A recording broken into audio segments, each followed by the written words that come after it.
Police tape stretched across the iconic Heartland gate. The ranch that had survived every storm, every heartbreak, every impossible challenge was now sealed off like a crime scene. And Amy Fleming, the woman who could heal any broken horse, stood on the wrong side of that yellow tape, watching everything she loved slip away. Her gift, her reputation, her entire life was about to be destroyed by an accusation she never saw coming. This is the story of Heartland's darkest hour. Amy's truck rolled up the familiar dirt road toward Heartland Ranch. She was exhausted. The emergency call had kept her out all night, but she had saved that horse's life. That's what she did. That's what she had always done. As she came around the bend, she expected to see the ranch bathed in morning sunlight, peaceful and waiting for her. Instead, her heart dropped into her stomach. 3 police cars sat in the driveway. Their red and blue lights were off, but their presence screamed danger. Yellow police tape was stretched across the main gate, the gate she had walked through thousands of times since she was a child. The gate that welcomed broken horses and broken people. The gate that represented everything Heartland stood for. And now it was sealed. Amy slammed on the brakes. Her hands shook as she put the truck in park. This had to be a mistake. Maybe there was an accident on the property. Maybe someone had reported something suspicious. Her mind raced through possibilities, but none of them made sense. She jumped out of the truck and started running toward the gate. A police officer stepped forward, his hand raised. "Ma'am, you need to stop right there. This is an active investigation scene." "Investigation? This is my home. This is Heartland Ranch. I'm Amy Fleming." Her voice cracked as she said her own name. The officer's expression softened slightly, but he didn't move. "Miss Fleming, I'm sorry, but you cannot cross this line. A detective will speak with you shortly." Amy looked past him toward the barn. She could hear horses calling out. They knew her truck. They knew she was home. Spartan, her oldest companion, was probably waiting by his stall door like he did every morning. The rescue horse she had been working with, the one who was finally starting to trust again after years of abuse, would be confused and scared. They needed her. "You don't understand," Amy said, her voice rising with panic. "I have horses in there that need care. I have a mare who requires medication every 6 hours. I have a gelding who won't eat unless I'm there. You can't keep me from my horses." Before the officer could respond, a woman in a dark suit approached. She had detective written all over her, from her no-nonsense expression to the badge clipped to her belt. "Miss Fleming, I'm Detective Sarah Morrison. I need you to come with me to answer some questions." Amy's world tilted. Questions about what? What is happening? Detective Morrison pulled out a small notebook. 3 days ago, a horse died while under your care. The horse belonged to Victoria Westbrook. Are you familiar with that case? The name hit Amy like a punch. Victoria Westbrook, the demanding client with the champion show jumper. Amy had treated that horse for colic. She had done everything right, followed every protocol, stayed with the animal for hours. But the horse had deteriorated rapidly despite her best efforts. Sometimes that happened. Sometimes you did everything right and still lost the patient. It was the hardest part of veterinary medicine. "Yes, I remember," Amy said quietly. "It was tragic. I did everything I could." "Miss Westbrook has filed a formal complaint alleging negligence and malpractice," the detective said, her voice clinical and detached. "She's also suggesting there may be evidence of criminal negligence. The state veterinary board has been notified, and pending the outcome of our investigation, your license to practice veterinary medicine has been temporarily suspended." The words crashed over Amy like freezing water. Suspended. Criminal negligence. Her license. These words didn't belong in her world. She healed animals. She saved lives. She had dedicated everything to helping horses that no one else could help. Amy stood frozen outside her own gate, watching her life unravel in slow motion. The detective kept talking, her words blending together into a nightmare Amy couldn't wake up from. Behind that yellow tape, Heartland continued breathing without her. The ranch didn't know it was dying. The horses didn't understand why their healer had abandoned them. Detective Morrison handed Amy a document. "This is a cease and desist order. You are prohibited from practicing veterinary medicine, entering the Heartland property, or having contact with any animals currently boarding." Here until our investigation concludes. Violation of this order will result in immediate arrest. Amy's fingers trembled as she held the paper. The official seal at the top made it real. This wasn't a bad dream. Her name was printed there in cold, black ink, alongside words like potential, criminal charges, and endangerment of animals. Words that had nothing to do with who she was or what she stood for. How long? Amy whispered. How long will I be locked out? These investigations typically take 2 to 4 weeks. Could be longer depending on what we find.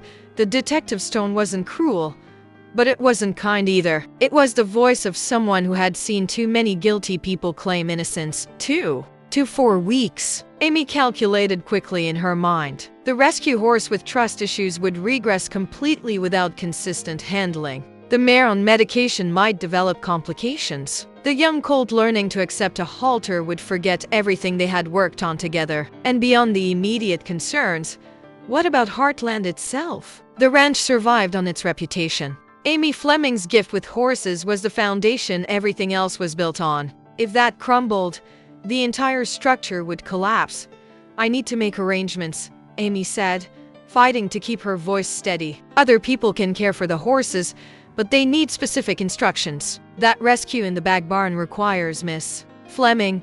You cannot have any involvement with the animals. We've contacted a neutral third-party veterinarian approved by the state board. Dr. Richard Chen will assume care of all animals on the property effective immediately. A stranger, someone who didn't know these horses, didn't understand their histories, their traumas, their individual needs. Amy felt her chest tightening. Dr. Chen is a good vet, but he doesn't know these horses like I do. There's a mare in stall 7 who was abused with a whip. If anyone approaches her left side too quickly, she panics. There's a gelding who has severe anxiety and needs his companion goat nearby at all times. These aren't just medical cases. These are souls I've been healing. Detective Morrison's expression remained unchanged. That information can be provided in writing to Dr. Chan. You will not deliver it personally. In fact, I need you to leave the property perimeter now. This conversation is over. Amy looked past the detective one more time. Through the barn doors, she could see movement. That was probably Lou or Jack trying to manage the morning feeding. Her family was in there, trapped in the middle of this chaos. They were probably terrified, confused, maybe even doubting her. The thought cut deeper than anything else. As Amy walked back to her truck, her legs felt like they belonged to someone else. She climbed into the driver's seat but couldn't bring herself to start the engine. In the rearview mirror, Heartland sat behind that terrible yellow tape. The ranch looked the same as it always had. The mountains rose majestically behind it. The barn stood strong and proud. But everything had changed. Her phone buzzed. A text from Lou. Where are you? What's happening? Police won't let us leave. They're searching everything. Searching everything. They were going through her veterinary supplies, her records, her treatment notes. Strangers were invading the most sacred space in her world, looking for evidence that she had harmed an animal. The very idea was so backwards, so fundamentally wrong, that Amy couldn't process it. Another text appeared. This one from Georgie. Amy, people are posting about this online. It's everywhere. What do we do? The news was already spreading. In a small town like Hudson, gossip moved faster than wildfire. By noon, everyone would know that Amy Fleming was under investigation. By evening, they would have added their own assumptions and embellishments. Some would defend her. Others would remember every time she had been unconventional in her methods, every time she had trusted her instincts over textbook solutions, and they would wonder if maybe, just maybe, she had finally gone too far. Amy drove. She didn't know where she was going, only that she couldn't stay parked outside the gate like some stranger begging for entry into her own life. The truck seemed to drive itself through Hudson, past the Dude Ranch, past Maggie's diner where she had celebrated countless small victories. Every familiar landmark felt like it belonged to a different person now. A person who still had a future. Her phone wouldn't stop buzzing. Messages poured in from every direction. Some were supportive, some were curious, a few were already condemning. Amy turned the phone face down on the passenger seat and tried to breathe. The panic was building in her chest like a physical weight, crushing her ribs, making each breath shorter than the last. She pulled off onto a side road and stopped. Night fell on Hudson like a curtain closing on a play that had gone horribly wrong. Amy sat in her truck in the parking lot of a roadside motel, unable to bring herself to go inside. The neon sign flickered above her, casting red and blue shadows. That reminded her too much of police lights. She couldn't go home. Home was locked behind yellow tape. So she sat in the darkness and watched her phone light up with messages from a world that was moving on without her. The news had exploded across social media. Someone had taken a photo of the police tape at Heartland's gate and posted it with a caption that made Amy's stomach turn. Local horse whisperer under criminal investigation after prize horse dies. The comments section was a battlefield. Strangers who had never met her, never seen her work, were debating whether she was a hero wrongly accused or a fraud finally exposed. But it was the messages from people she knew that cut the deepest. A client she had worked with for 3 years sent a formal email requesting the immediate transfer of their horse to another facility. No phone call, no conversation, just a cold, legal document protecting their own interests. Then another client sent the same message, and another. By nightfall, 7 horses were being removed from Heartland. 7 families who had trusted her completely now running from the association with her name. Amy scrolled through the messages with numb fingers. Between the professional rejections were personal betrayals that hurt even more. Someone she had gone to school with posted a comment saying they always thought Amy's methods were too unconventional, too risky. A woman from the feed store shared an article about veterinary malpractice with the words "I'm not surprised" attached. People were rewriting their memories of her, finding signs of failure in moments that had actually been triumphs. Then she saw a message that stopped her cold. It was from Nathan, marked urgent. "Amy, you need to see this. Victoria Westbrook is doing interviews. She's on the local news right now. Turn on channel 7. Amy's hands shook as she found a live stream. On her phone, there was Victoria Westbrook, dressed in expensive black clothing, sitting in what looked like a professional studio setup. Her eyes were red, her expression devastated. She looked like a grieving pet owner. She looked believable. "My horse wasn't just an animal," Victoria was saying, her voice breaking perfectly on cue. "Thunder was my partner, my pride and joy. I trusted Amy Fleming because everyone said she was the best. Everyone said she had this magical gift with horses. But when Thunder got sick, I watched her make decision after decision that didn't feel right. I questioned her. I asked if we should get a second opinion, and she assured me she knew what she was doing." Amy's breath caught in her throat. That wasn't true. Victoria had never questioned her treatment. In fact, Victoria had barely been present during the crisis. She had been at some charity event when Amy called to tell her the horse was in critical condition.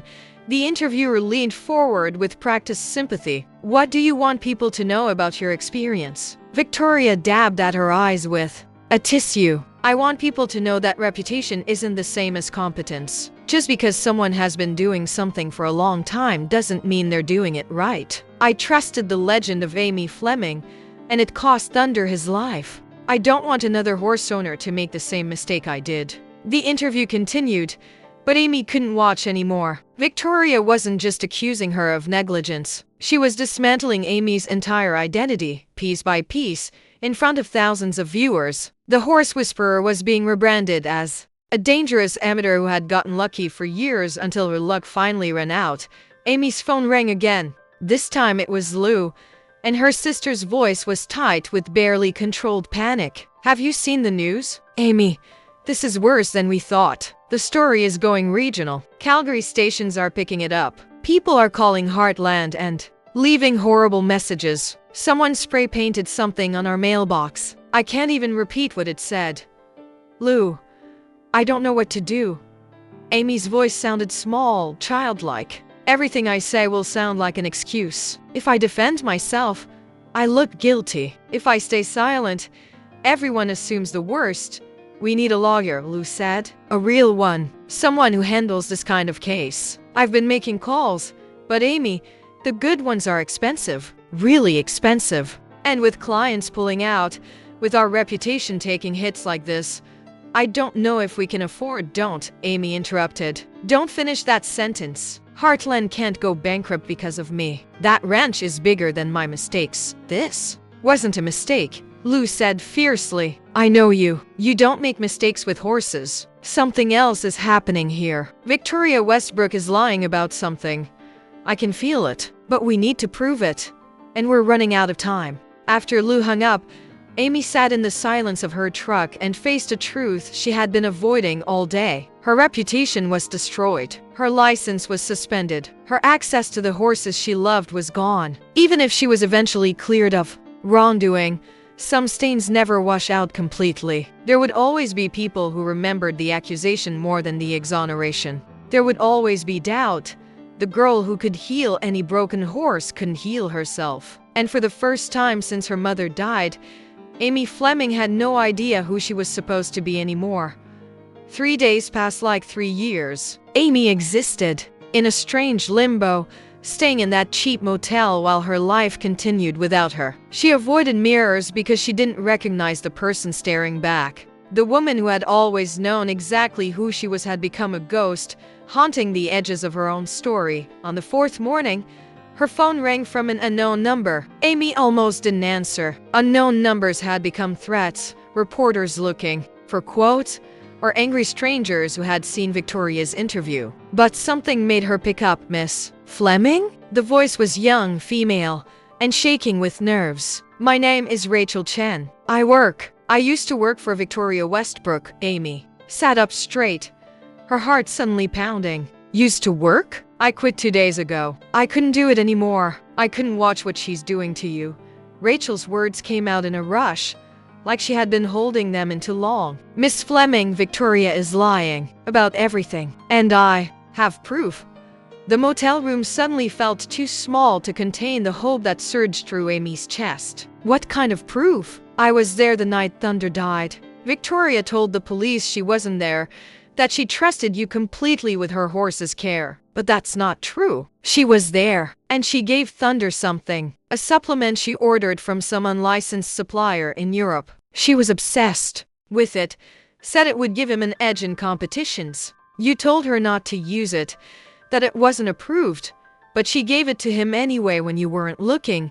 Amy's mind raced back to that night. She had stepped away to get equipment from her truck. When she returned, Victoria had been in the stall with Thunder, but she claimed she was just saying goodbye before leaving for her event. It had only been a few minutes, but a few minutes was all it would take. Rachel, why are you telling me this now? Why didn't you come forward sooner? There was a long pause. When Rachel spoke again, her voice was barely a whisper. Because I was scared. Victoria has money, connections, lawyers. She threatened me when I asked questions. Said she'd destroy my career in the equestrian world before it even started. But then I saw you on the news, saw what this is doing to you in Heartland, and I realized I can't live with myself if I stay silent. Some things are more important than my career. Amy closed her eyes, and for the first time in 4 days, she felt something other than despair. She felt the faint, flickering flame of hope. Will you testify? Will you go to the police with this? I'm terrified, Rachel admitted. But yes, I will. I have text messages where Victoria admits to giving Thunder the supplement. I have photos of the bottle. I even have the purchase records showing she bought it against veterinary advice. I kept everything because something felt wrong. I just didn't know what to do with it until now. Amy's hands trembled as she gripped the phone. Rachel, you need to go to Detective Morrison immediately. Today, right now. And Rachel, thank you. You're saving more than just my reputation. You're saving Heartland. You're saving every horse that would have lost their chance at healing if that ranch went under. After the call ended, Amy sat on the edge of the motel bed and let the tears flow again. But these tears were different. These weren't tears of despair. They were tears of exhausted relief, of vindication, of the overwhelming emotion that comes when you realize you haven't lost everything after all. She called Jack immediately. Grandpa, someone came forward. A witness. Victoria's former employee. She has proof that Victoria gave Thunder an unapproved supplement. She has evidence that I'm being framed. Jack's sharp intake of breath was followed by a long silence. Amy? Are you sure? Is this person credible? She's risking everything to tell the truth. That makes her credible enough for me. Then we fight, Jack said, and his voice had steel in it now. We fight with everything we have. I'm calling our lawyer. Lou is calling the veterinary board. Georgie is going to start spreading the word that there's another side to this story. And you, Amy, you need to hold on just a little bit longer.